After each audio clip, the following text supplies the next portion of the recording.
All right, if you would, please, we'll call the meeting to order and follow me in the Pledge of Allegiance. I pledge allegiance to the flag of the United States of America and to the republic for which it stands, one nation, under God, indivisible, with liberty and justice for all. Anybody have anything else?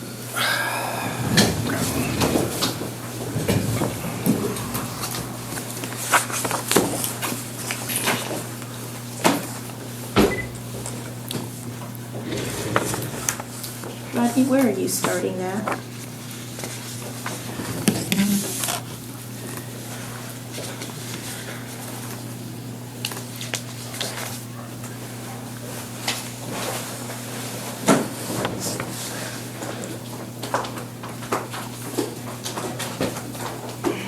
Did you get the email I sent you for the resolution? I like how that says suffered. I was out of the office. Okay. I It's had like, a yes, meeting and now I'll I tell saw it the is. one on the labor. Was there another one for a resolution? haven't got Yeah, there with yet, the but I will. tax sale. Who is that from? Okay. Oh, Sure, let me I make see. sure I didn't Yeah, get it. it's the new overtime deal. Oh, lovely.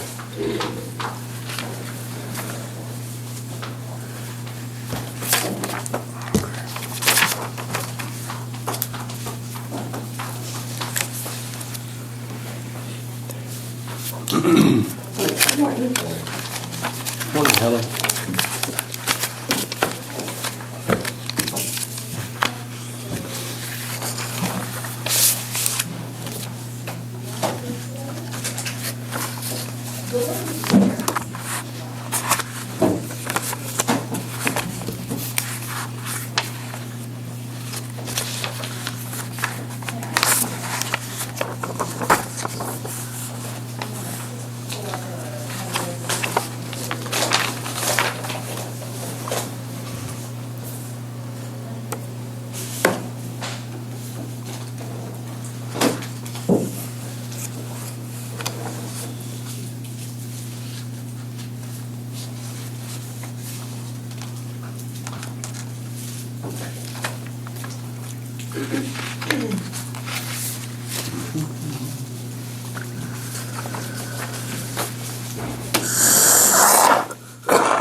Yes, because the Food Alliance is 13, so if you'll just change that to 14.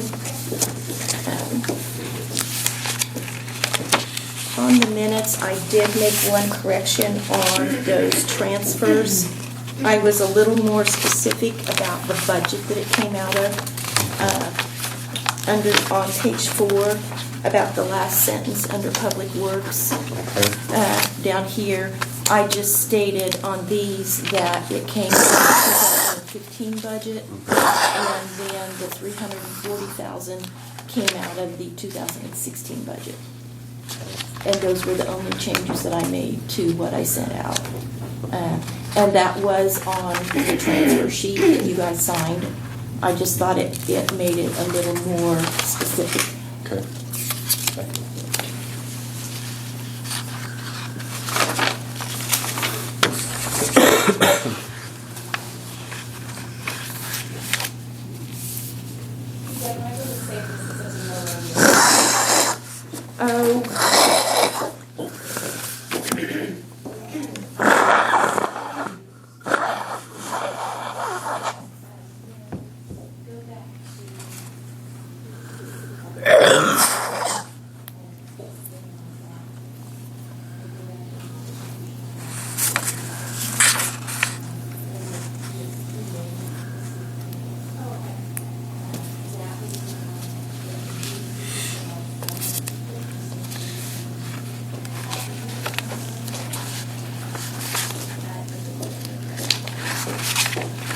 14th, excuse me.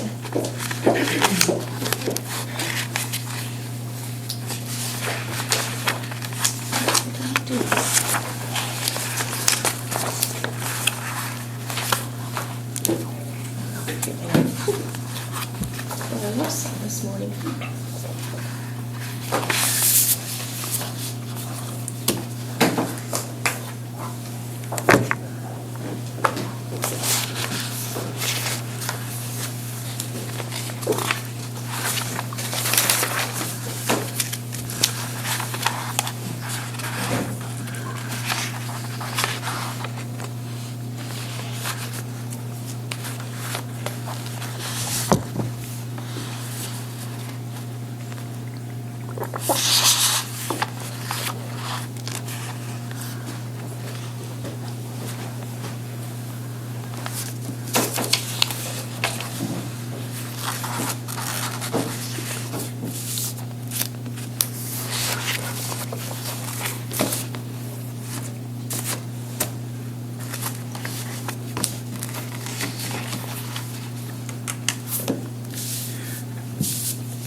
Do you want all the signatures on one side? Should we condense it, or does it need to be? I think it's fine. It's fine, then. Okay.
You guys, hey Rodney, did you have any questions on the warrants or minutes? Any concerns? No, I don't. Ed, did you? I'll make a motion that we accept the warrants. Wait a minute. We accept the minutes as written. Second. All those in favor signify by saying aye. Aye. All opposed, same sign. I have one question on a warrant. Okay. I'd like the county attorney to look at it.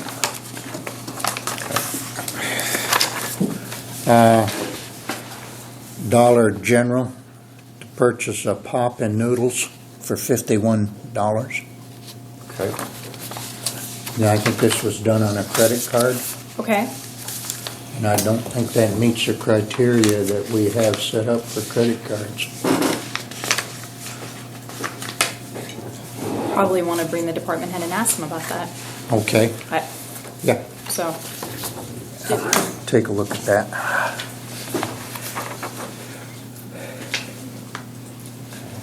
I know we pay meals for personnel on aboard the ambulance when they're making the run. He'll be here at 10 o'clock, But, so. but to go to Dollar General and spend, Didn't it also include supplies? Well, we'll see. Okay.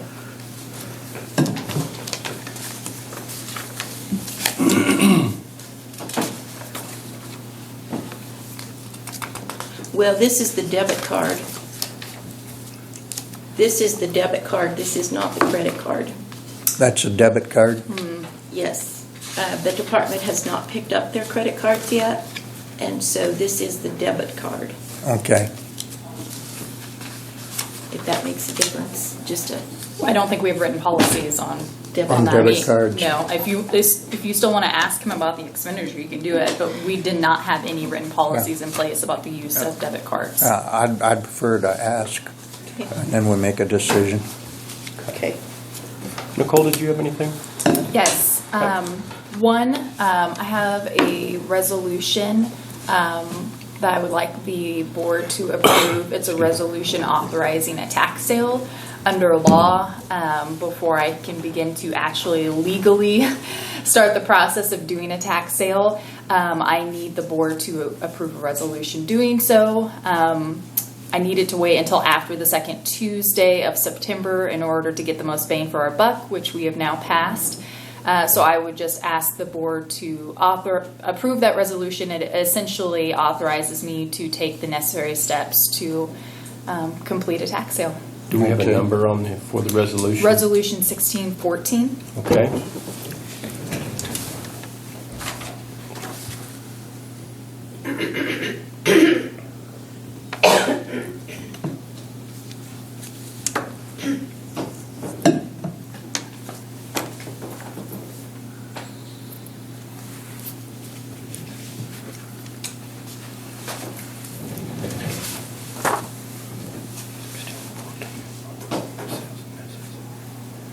And after the second Tuesday, you said? Okay. We need a motion and then a second on that, and then go ahead and sign it. Yep. Okay.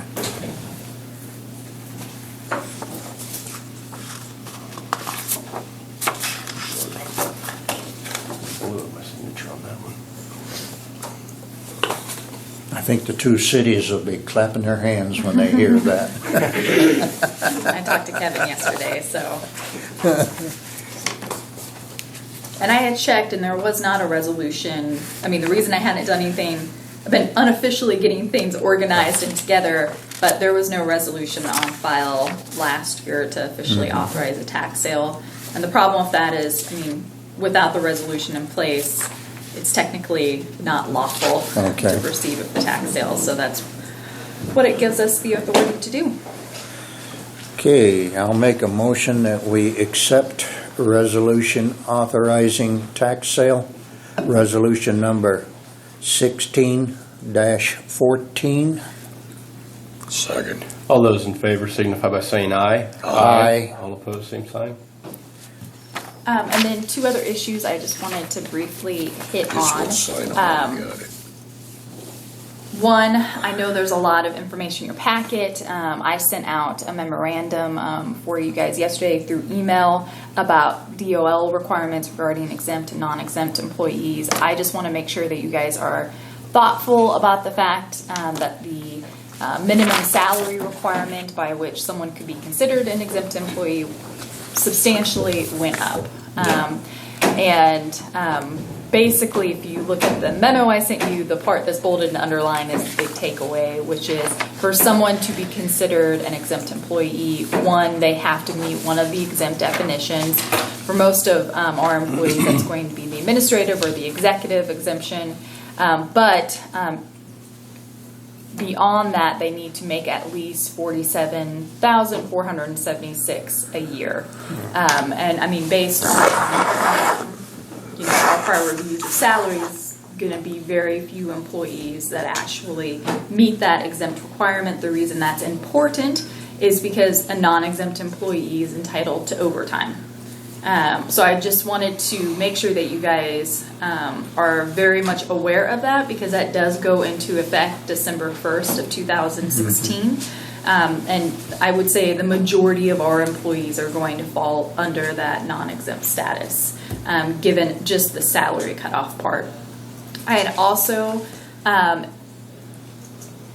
given you guys some legal information regarding DOL standards for the rounding of hours that I won't get into too much, but just in case anyone has any questions about rounding of hours for Time Clock Plus, there was a legal memorandum covering that as well. But I did really want to highlight in person, telling you guys rather than just in writing, that the DOL standards that are changing starting December 1st for non-exempt status.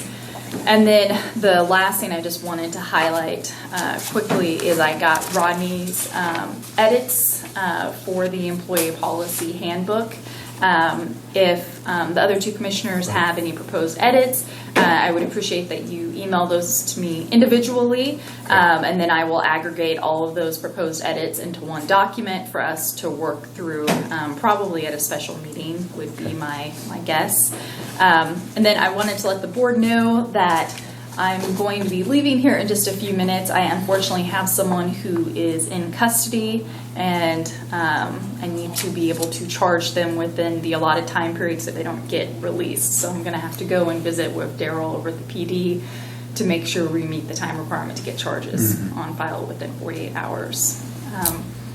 Feel free to shoot me a text or email me if anything comes up, and I'll look into it later. But those were likely, it's a short kind of meeting today. And then I will get with Dolores to actually start the administrative process of getting the tax sale going. Okay. Thank you for all your work on that tonight. Before you leave, I have one question on employee compensation. I was given some weeks back documentation from Reverend Morrow that came from the York College, and documentation from Dave Yost that came from his dealership, and both of those references on the upcoming change in the law referred to bonuses as compensation. My question would be, it's been a tradition in this county to give the emergency management individual a monetary award each year from the EMC grant. Okay. That money comes from the state, it's given to the county, and then we turn around and issue a bonus to him. Okay. Would that be considered part of his compensation and push him over the threshold of $47,476? My understanding of the only problem with bonuses counting is if there's a discretion as to whether to pay that bonus, it does not count.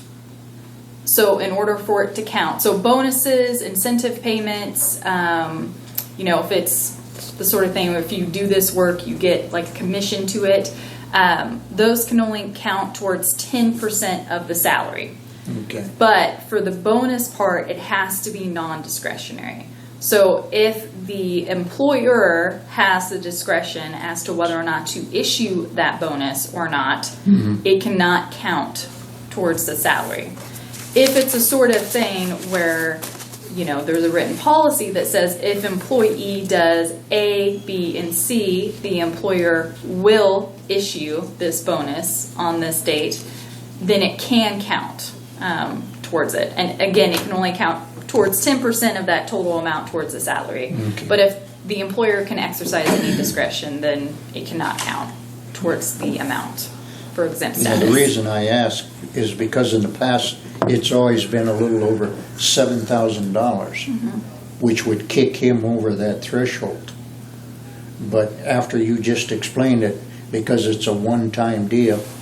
And- And there's no specified criteria for it. Well, and I think the easy question is, would you, as the board, have the decision to give that bonus or not? Yes, the board does. Okay, The board so can keep the since money it's- for the county, or the board can issue it to the individual. Since it's discretionary, it could not Okay. count. That's Now, what I you wanted could to know. definitely, Yeah.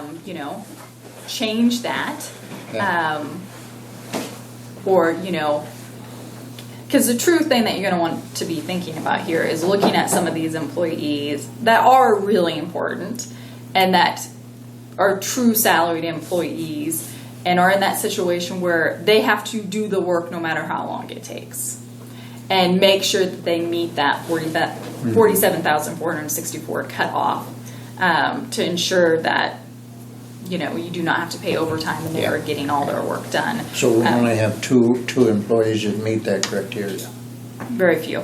Yeah. So I just wanted to, especially since we're coming up, you're finalizing the budget, but we're also looking at finalizing job descriptions. Right. And we're coming into the new year with the employee policy handbook. I just thought it was very important to cover that, and I'm sure Deb's office will have questions about overtime as we go into December and just even with Time Clock Plus. So. Well, even with the Time Clock Plus, getting those set up in there, so when it comes into the time clock, it's automatically tied into our payroll.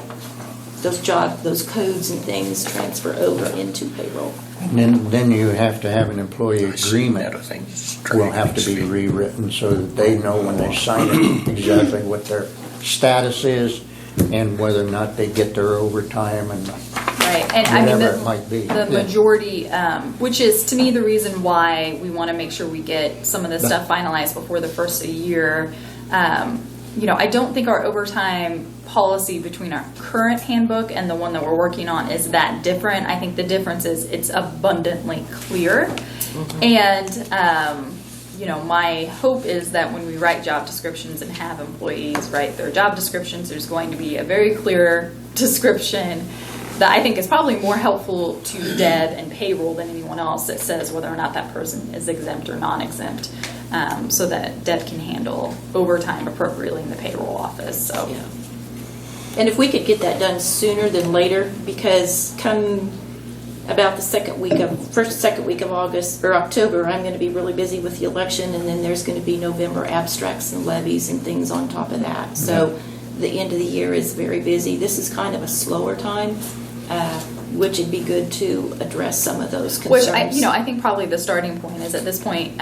You guys you're going to finalize, I believe, the budget today. We're going to know salary. So probably the starting point is just to have Deb provide you a list of individuals who meet that 47,464 cutoff, and then you can make the decision whether or not those individuals actually fall executive or exempt or non-exempt, because it's going to be a very short list. And at least finalizing the exempt and non-exempt, I think that's probably administratively with Time Clock Plus going to be the most important thing to accomplish. These violations, as far as the Environmental Protection Group, are you taking care of? Yep, I'm taking care of those. I put those in there for your information, Okay. so that you were aware.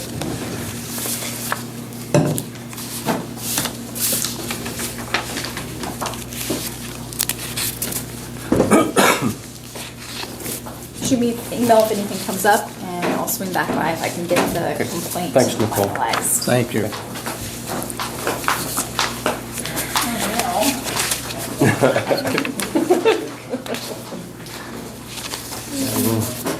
All right. Okay, budget. We want to finalize that budget. I had sent out, in your packets, I put in the final revisions from the auditor. I visited with the county treasurer, and they looked good to her, and I visited with the grant writer, and they look good to her. On page 7D, that grant administration at the very top is all split out. And then on page 7E, the grant expenses for the public transportation, that full amount is in there.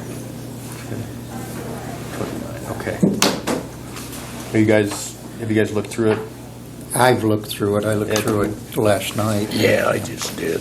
And so this down here on public transportation, it doesn't need to be put in that Oh. line.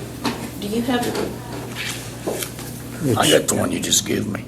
Well, I he know, just so- left that in there is all he did. It's all zeros. But he But it moved, doesn't have to No, match he this has one the he over put here. the money over here. Well, I seen that, but it doesn't have to match over here. no, he No, has, no. he You has- probably should have left that out or took it back out, but, Here, look at this. too many budgets floating around. yeah, yeah. Yeah, see, I seen it was zero. You saw it right. Wrong. So, Yeah. yeah, I think you've got the other. Yeah. Hi, Kelly. I just wanted to know if there needed to be a figure in there to match this one on this page. But, I mean, if that works, and they're happy with it, I'm good. It was edited, he put it in over here with figures. Yeah, I seen that, but then, and over here, but it wasn't in this one. No, right, it'll get transferred over as the monies are spent. So, Okay. yeah. I'll make a motion that we approve the 2017 budget as presented. Second. All those in favor signify by saying aye. Aye. All opposed, same sign. Okay, now, we have to approve the resolution. Also, there's a resolution that goes along with that, isn't there? Oh, you know what, I had that last time. Yeah, I know you had it last time. Yes, there is. Okay.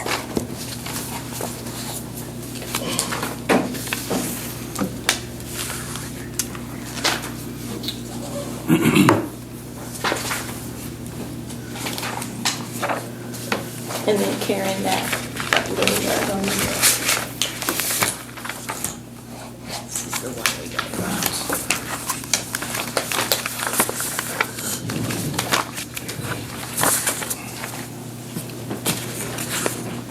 So, hers was 16, 14. 14. I have 16, 13, so this would be 16, 15. Approving, it says a resolution expressing the property taxation policy of Cheyenne County Commission with respect to the financing of the 2017 budget.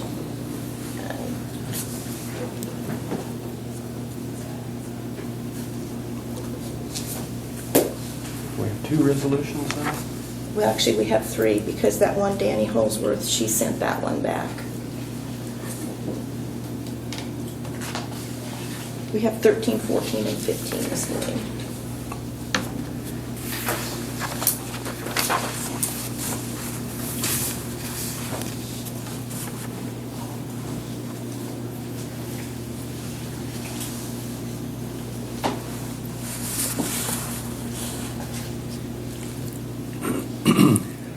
I thought we approved that resolution, the WPFFC before. You approved it, but she didn't have it written up for signature. Oh, okay, So I have a signature page today. okay. So what do we have to do, just sign it? Just sign it. Then we move on. We can come back to this. We have to see it.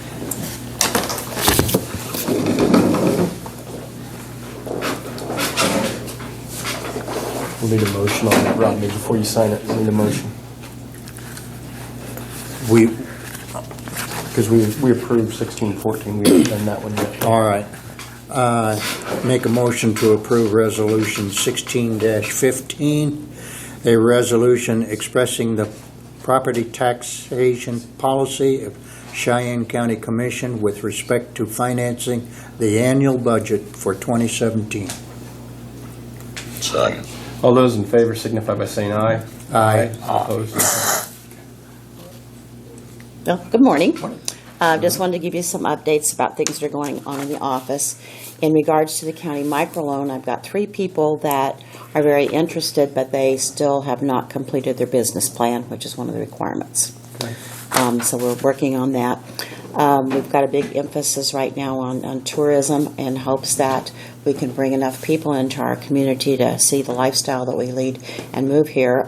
Personally, I'd like to see the 2020 census equal to what 2010 is, which maybe is not far off. So, but anyway, of course, Land and Sky Scenic Byway is official, and these are the new magazines that came out. The front page of the Land and Sky is of the Rickery Breaks, and that's on page 19, and then there are 2 other pages about the byway. The businesses were chosen by the state based on our quarter management plan, which we had to send in all the businesses in the county and the owners and location and address and phone number and everything. So that's how those were chosen. I just have 3 of these. These were printed last week, and 2 of the members of our byway committee did attend the state fair on Monday and Tuesday and set a booth, and I will be headed down later this afternoon to do the booth on Friday and Saturday. In addition to promoting the byway, I also have local brochures to take down and pass out and to talk about what's going on here.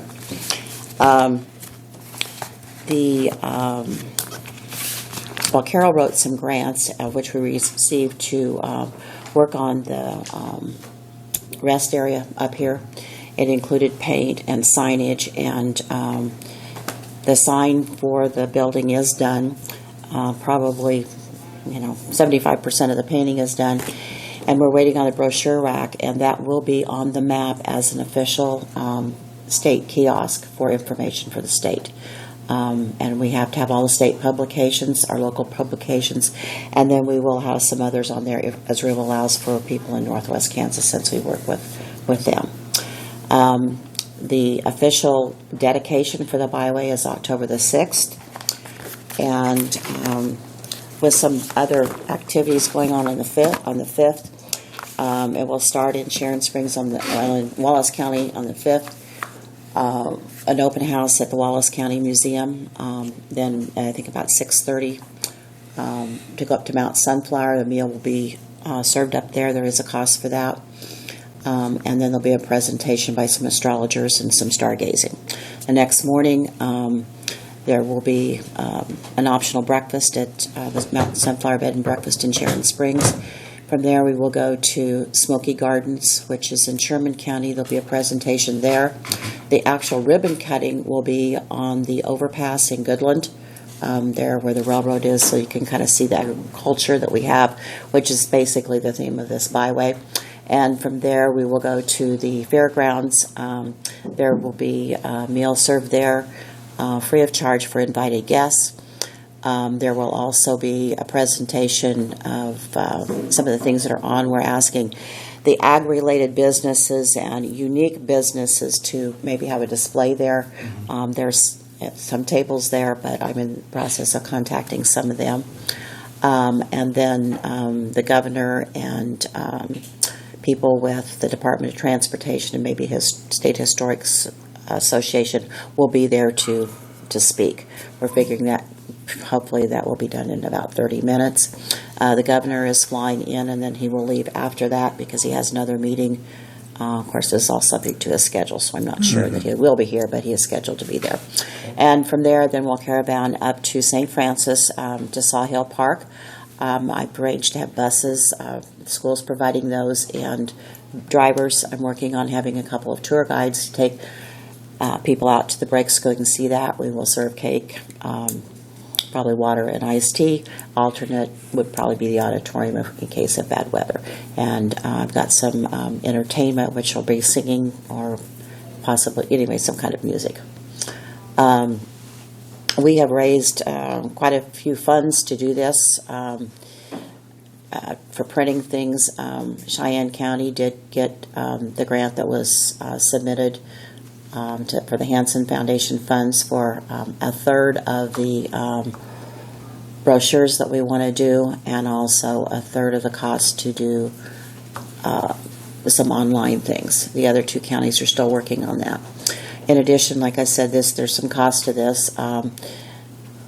Sherman County commissioners have agreed to pay $1,800 for this event. Wallace County has agreed to pay $1,000, and Cheyenne County needs to come up with $1,000. I'm throwing this out. I don't know if that's something that you guys can provide. If not, I will be doing some more fundraising. Is that in addition to the amount that was already given? Yes. Mhm. Okay. And the other counties have already given that same amount too. Okay. So.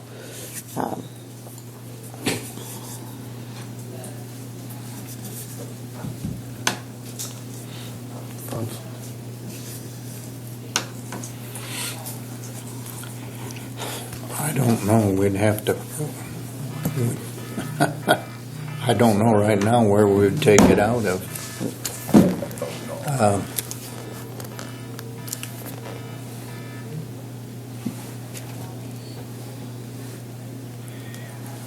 We'd have to do a transfer. We could, take it out of courthouse general and It's transfer just it to, paid out. as an appropriation to, It could just be paid out of the general as a donation. You wouldn't have to do a transfer.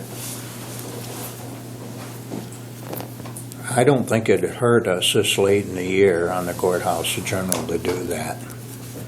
I'll make a motion that we approve the $1,000 funding to come out of courthouse general for this purpose. You're gonna specify as a donation from. As a donation to the Cheyenne County Development Corporation, I'll second. and then she can pass it on to them. All those in favor signify by saying aye. Aye. All opposed, same sign. Okay, and if you have any questions, I'd be happy to answer them. Can I have a copy of that? Oh, thank you. You No, can- just yeah, one. Just Just okay. one. I'm sorry, I thought I gave you one. Thank you.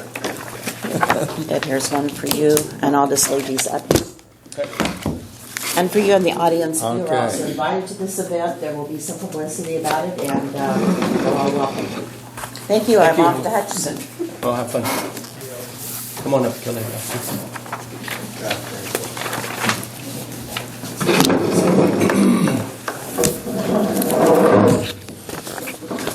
Here, I'll just give one of these to each of you real quickly. Deb, did you want? We're just here to see if you guys want to bid for next year. Your current insurance is with two pools, one the work comp pool and one the property pool with K-Camp. And if you turn into this page, looks like this, third page in, when you belong to these memberships, one of the Article 12 says, for you to withdraw, you have to give them 60 days written notice prior to the anniversary. So January 1's the anniversary, so by November 1, they have to have written notice that you intend to withdraw if you accept another bid. Okay. Now, exactly how you have to notify them and what you have to say in that, I don't know. But we're 90 days, 105 days out before the deadline. So we got 3 more meetings that we can check this out. So I think if you want to take bids, you'll have to decide and notify K-Camp and K-Work before November 1 that you intend to take bids. And I don't know exactly what language you need to use, so we're going to have to contact them. I think the bid process is good. Pardon? I think the bidding process I do is too. good. It gives our locals a good chance to. Give them a chance? Yes, I think that's important. So as far as notes up here, I guess, written notice before November 1. K-Camp and K-Work have to be notified before November 1. And then the next thing you'll have to decide is when you want bid dates, whether you want them the last meeting in November, which is usually popular a month before the policies due. December 15th would be the very last, but you might be pretty busy December 15th. Don't have to be decided today. This is just notes, information. We're coming up early, so you can Okay. have this to refer to.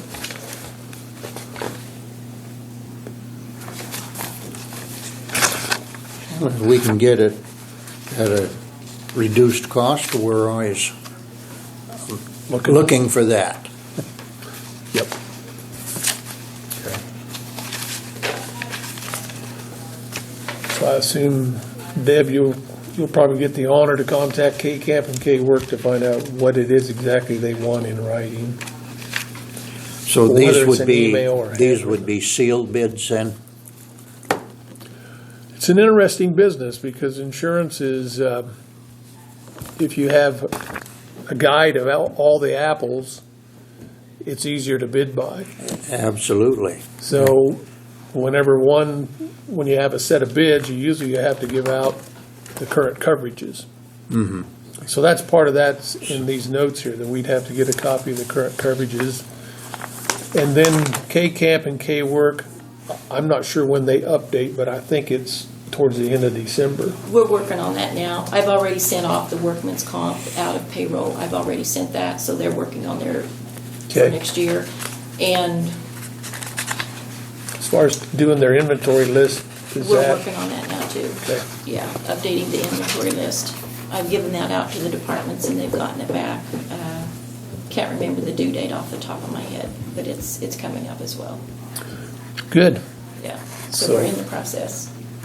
So probably November 30th might be a date to consider that you want to have this all done for your decision meeting. That's a good date.